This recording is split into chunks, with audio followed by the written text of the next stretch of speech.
안녕하세요. 북독TV입니다. 그동안 비과세되었던 수익금액 2천만원 이하 주택 임대소득에 대해서 2019년부터 전면 과세가 시행되었습니다. 따라서 올해는 수익금액 2천만원 이하 주택 임대사업자도 종합소득세 신고 및 납부를 해야 하는 첫 해입니다. 오늘 영상이 해당되시는 모든 분들께 많은 도움이 되었으면 합니다. 종합소득세는 개인이 한 해 동안 벌어들인 소득에 대해서 다음해 5월 31일까지 신고 및 납부하는 세금입니다. 개인의 소득은 이자소득, 배당소득부터 양도소득까지 다양한 소득으로 구성되어 있는데요.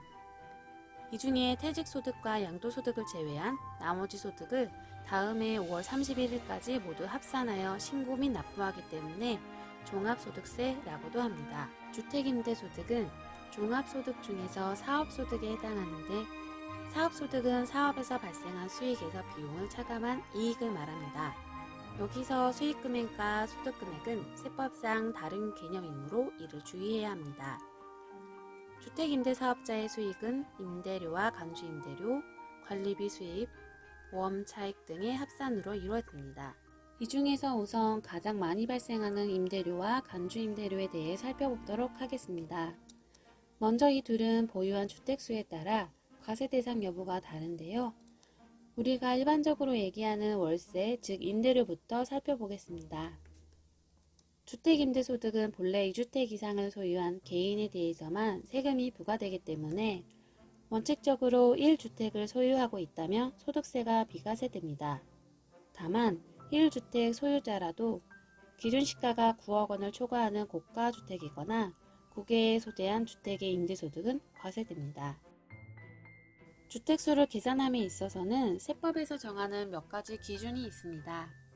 첫 번째는 부부가 각각 1주택씩을 가지고 있을 때는 합쳐서 2주택으로 본다는 것입니다. 즉, 소유한 주택수를 판단할 때만 부부 합산하여 계산하고 후에 소득세를 계산할 때는 가지고 있는 각각의 1주택에서 발생하는 소득에 대해서만 세금을 신고 및 납부하게 됩니다. 두 번째는 다가구 주택입니다. 다가구 주택은 원칙적으로 한 개의 주택으로 보되 부분 등기가 된 경우에는 각각을 한 개의 주택으로 계산합니다. 세 번째는 공동소유의 주택입니다. 공동소유의 주택은 지분이 가장 큰 자의 소유로 계산되는데 가장 큰 자가 2인 이상인 경우에는 각각의 소유로 계산합니다. 다만 이들 중 합의하에 1인을 정해 그 기속자로 정한 경우에는 그의 소유로 봅니다. 지분이 가장 큰 자를 제외한 공동소유자를 소수지분자라고 하는데요. 이들은 지금껏 주택을 공동소유함에도 불구하고 주택수에 포함되지 않았기 때문에 세금을 피해갈 수 있었습니다. 이에 대해 국세청은 2020년부터는 소수지분자도 다음의 조건 어느 하나에 해당하는 경우에는 주택수에 포함하여 주택임대소득에 대해 과세를 하게 됩니다. 다음은 간주임대료입니다. 간주임대료는 주택을 임대하고 받는 보증금 또는 전세금을 받는 경우 이에 대해 세법상 계산된 금액을 임대료로 간주하여 과세하는 것을 말합니다.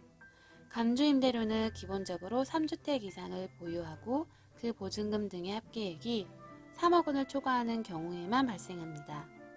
여기서는 주택수를 계산할 때 전용 면적이 40제곱미터 이하이면서 기준 시가가 2억 원 이하인 소형주택은 그 주택수에서 제외합니다. 예시를 들어보면 A주택, B주택, C주택을 보유한 개인이 다음의 조건으로 임대소득이 발생한다고 하면 임대료는 2주택 이상 소유자이므로 모두 합한 2,400만원이 수익이 되고 감주임대료는 C주택의 전용 면적이 39제곱미터이므로 주택수에 포함되지 않아 간주임대료를 계산할 때 고려하는 주택수는 총 2주택이므로 간주임대료에 대한 수익은 없습니다.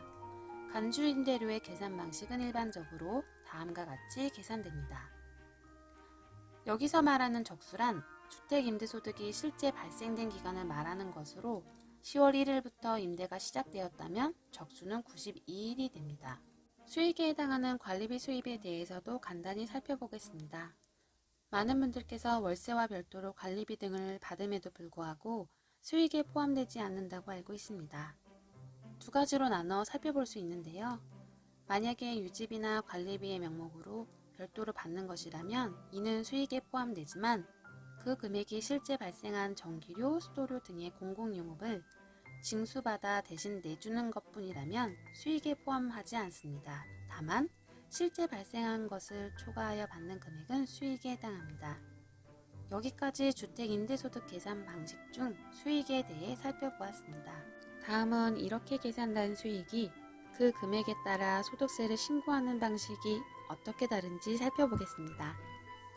수익이 2천만 원을 기준으로 수익이 2천만 원 이하인 경우에는 14% 세율로 과세되는 분리과세 방법과 종합과세 방법을 선택하여 신고할 수 있으며 2천만 원을 초과하는 경우에는 무조건 종합과세를 해야 합니다.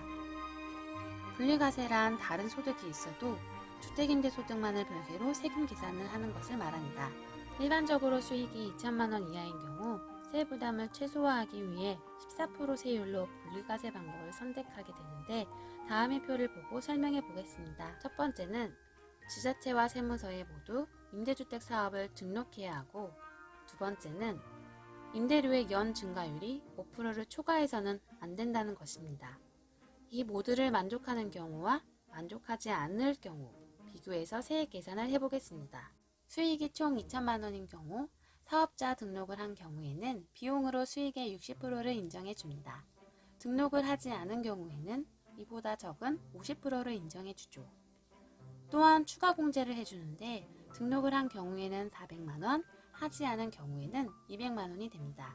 다만 등록을 한 경우라도 주택임대소득을 제외한 종합소득 금액이 2천만 원을 초과하는 경우에는 공제되지 않습니다. 수익에서 비용과 기본공제를 차감하면 과세표준이 나오는데 여기서 14%의 세율을 곱해서 산출세액이 나옵니다. 수익이 2천만 원을 초과하면 종합과세를 해야 합니다. 종합과세란 주택임대소득 외에 다른 소득이 있다면 이를 모두 합산하여 소득세 신고하는 것을 말합니다. 종합과세는 장부를 작성하여 신고하는 방식을 선택한다면 실제 지출한 경비를, 추계로 신고하는 방식을 선택한다면 세법상 경비율에 의한 경비만을 토대로 이익을 계산하게 됩니다. 종합과세는 주택임대 사업을 하면서 실제로 경비가 많이 발생하고 이에 대한 증빙을 잘 준비하는 것이 세금을 절세하는 데 큰 도움이 됩니다. 세법상 비용으로 인정받을 수 있는 것들을 나열해 보았습니다. 마지막으로 소형주택 임대사업자 세액감면에 대해 살펴보겠습니다. 세액감면이란 위에서 계산된 산출세액에서 세액을 추가로 감면해주는 것을 말합니다. 이 감면을 적용받기 위해서는 세 가지의 조건을 모두 충족해야 합니다. 첫 번째는 지자체와 세무서에 모두 임대사업 등록이 되어야 하며 두 번째는 소형주택에 해당되어야 합니다. 여기서 말하는 소형주택이란 국민주택 규모 이하로 임대 개시일 당시 기준 시가 6억 원 이하인 주택을 말합니다. 참고로 방금 전에 살펴보았던 간주임대료를 계산할 때 주택수에서 제외하는 소형주택과는 그 기준이 다르다는 것을 알 수 있습니다. 또한 보증금 또는 임대료의 연 증가율이 5%를 초과해서는 안 되며 세 번째는 4년 또는 8년 이상 임대해야 한다는 것입니다. 세액 감면을 적용하면 사업자 등록을 한 경우와 하지 않은 경우의 세액 차이가 비로소 큰 차이를 나타나는데요. 일단 등록을 하지 않은 경우에는 세액 감면이 아예 되지 않습니다. 사업자 등록을 한 경우 4년 임대 사업자 등록자는 30%를, 8년 장기 임대 사업자 등록자는 75%를 감면해 줍니다. 감면분을 차감하고 세액이 비로소 확정되면 확정된 세액의 10%에 해당하는 지방소득세를 추가 납부해야 하고 감면받은 세액의 20%는 농어촌 특별세로 추가 납부해야 됩니다. 세액 감면은 신고 방식과 무관하게 모두 감면이 적용되며 추계 신고 시에도 가능합니다. 다만 소득세를 무신고함에 따라 기한 후 신고를 하는 경우에는 세액 감면이 배제되니 행여 신고를 놓쳐 불이익을 받지 않도록 해야 합니다. 국세청 보도자료에 따르면 올해는 신고 후에 고가주택 및 다주택자를 중심으로 성실신고 여부를 검증한다고 합니다. 제 영상을 토대로 많은 분들께서 가산세 등 불이익을 겪는 일이 없길 바랍니다. 마지막으로 홈택스를 통해 직접 신고하는 방법을 그림과 함께 간단하게 설명해 드리겠습니다. 홈택스에 로그인 후에 신고 납부란을 선택하고 종합소득세 신고를 클릭합니다. 이 중에서 주택임대소득만 있는 경우 분리과세를 선택한 분이시라면 주택임대 분리과세 신고서를 선택하고 주택임대소득만 있더라도 종합과세를 선택한 분이시거나 주택임대소득 외에 타 소득이 있는 경우에는 일반 신고서를 선택하여 소득세 신고를 마치시면 되겠습니다.